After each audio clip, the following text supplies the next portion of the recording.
रतन टाटा भारत लौट आए। वो धीरे धीरे आगे बढ़ने लगे। पहले वो टाटा स्टील में एक फर्नेस चलाते थे और फिर वो पूरे टाटा ग्रुप को ही चलाने लगे। ये एक अंतर्राष्ट्रीय व्यापारिक समूह है जिसकी वैल्यू है तकरीबन 100 अरब डॉलर्स। भारत में टाटा ग्रुप हर कहीं नजर आता है। टाटा होटल्स, मॉल्स, कम्युनिकेशंस और सबसे ऊपर टाटा मोटर्स। ये भारत के 3 चोटी के कार निर्माताओं में से एक हैं।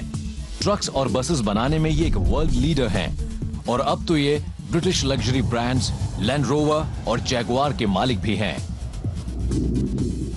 लेकिन भारत के सबसे ताकतवर सीईओ के लिए भी इस कार के सपने को साकार करना एक बहुत बड़ा चैलेंज साबित होने वाला था।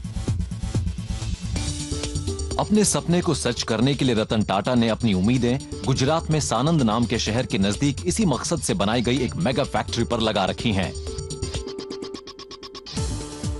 450 हेक्टेयर के विशाल कॉम्प्लेक्स में बड़ी बड़ी वर्कशॉप्स, सड़कों और स्काई ब्रिजेस के जरिए आपस में जुड़ी हुई हैं। यहां काम करने वाले 2300 लोग इस जगह पर ज्यादातर बसों से या फिर अपनी भरोसेमंद मोटरसाइकिल से आते हैं। इस फैक्ट्री में 5 मेन सेक्शंस हैं। इंजन और ट्रांसमिशन की असेंबली पावर ट्रेन बिल्डिंग में होती है। शीट मेटल को प्रेस शॉप में पैनल्स में ढाला जाता है। वेल्ड शॉप पैनल्स को बॉडी की शक्ल देती है जो एक स्काई ब्रिज के जरिए पेंट शॉप में पहुंचा दी जाती हैं। सभी पार्ट्स को ट्रिम, चैसी एंड फिनिश यानी टीसीएफ शॉप में जोड़ दिया जाता है। अपनी पूरी क्षमता से काम करने पर यह फैक्ट्री एक साल में 3,50,000 नैनोज का उत्पादन कर सकती है। यहां state of the art automation के साथ साथ 130 से भी ज्यादा रोबोट्स हैं, यानी बिल्कुल जापान के अंदाज में। लेकिन इन मशीनों को चलाने के लिए टाटा ग्रुप को गांव वालों की वर्कफोर्स को ट्रेन भी करना होगा। ये उन कई चैलेंजेस में से सिर्फ एक है जिनका इस टीम को सामना करना होगा। ये लोग कार को डिकंस्ट्रक्ट करके इसे दोबारा जोड़ने वाले थे, कम पुर्जों के साथ और आधी लागत में। इन्हें हर चीज की लागत घटानी थी, डिजाइन से लेकर प्रोडक्शन तक। पर फिर भी ये एक ऐसी कार होनी चाहिए थी जिसे लोग पसंद करते। ये एक बड़ी चुनौती थी।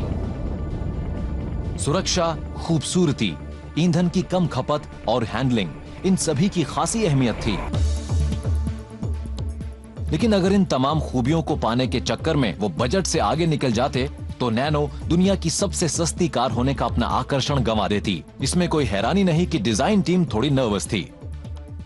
टीम 2003 में मिस्टर टाटा के साथ मीटिंग करके वापस आई और शुरू में वो खासी कंफ्यूज्ड थी। इस बात को लेकर काफी शक शुबा था कि हम इस लक्ष्य को हासिल कर पाएंगे या नहीं। ये वाकई एक चुनौती थी क्योंकि इतने कम दाम में कार हमने नहीं सुनी थी।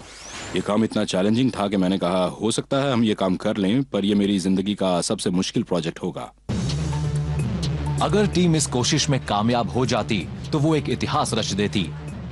नैनो को एक पीपल्स कार होना था, मॉडल टी फोर्ड का भारतीय जवाब।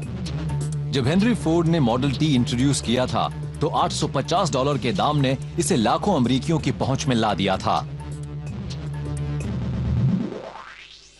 आज के हिसाब से यह कीमत होती है $21,000। फोक्सवैगन जर्मनी की पीपल्स कार थी और आज के हिसाब से इसका दाम था तकरीबन $11,000।